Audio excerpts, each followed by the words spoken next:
Pourquoi les étrangers deviennent-ils des Chinois de cœur? Boire chaud, manger chaud, que du chaud. En 2026, la plus grande tendance sur TikTok, c'est devenir chinois. Tout a commencé avec une blogueuse d'origine chinoise sur les réseaux sociaux. Une vague de sagesse ancestrale venue de Chine crée des milliers de Chinois de cœur à travers le monde.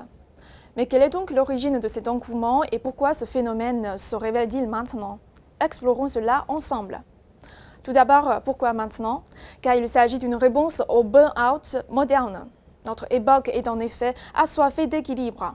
Le rythme de vie occidental intense et stressant pousse les jeunes à chercher des solutions. La culture du bien-être chinois, avec sa philosophie d'équilibre global et d'ajustement en douceur, leur apparaît comme une mise à jour systématique pour le cœur et l'esprit. Prendre soin de soi, écouter son cœur. C'est la sagesse millénaire du Yangshen en mandarin, le bien-être dans la vie. Ce n'est pas qu'une expérience exotique, c'est la recherche d'une solution systémique qui reconnecte le cœur, les émotions et la nature. Et le moteur ultime, c'est la transformation d'une culture en soft power du quotidien. La fierté tranquille des Chinois du monde entier est l'ingrédient essentiel. Leur pratique n'est pas un spectacle folklorique, c'est la preuve par l'exemple. Cette confiance culturelle qui parle à travers un geste simple, remplir un thermos, choisir un plat chaud, est bien plus éloquente qu'un discours. Elle démontre que la tradition n'est pas un musée, mais une source active de bien-être.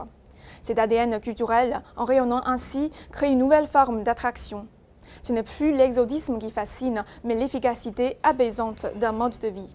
Il ne s'impose pas, il l'attire par sa cohérence et ses résultats visibles. Cette confiance culturelle ancrée dans le quotidien des Chinois ne s'affiche pas au grand jour, elle se vit. Elle ne force pas l'admiration aveugle, mais elle inspire. Certes, la culture chinoise s'attache à l'harmonie entre l'homme et la nature, au bien-être de la vie, à un mode de vie sain, et au-delà, toujours ouverte, elle attend une inspiration mutuelle et une coexistence harmonieuse avec toutes les cultures.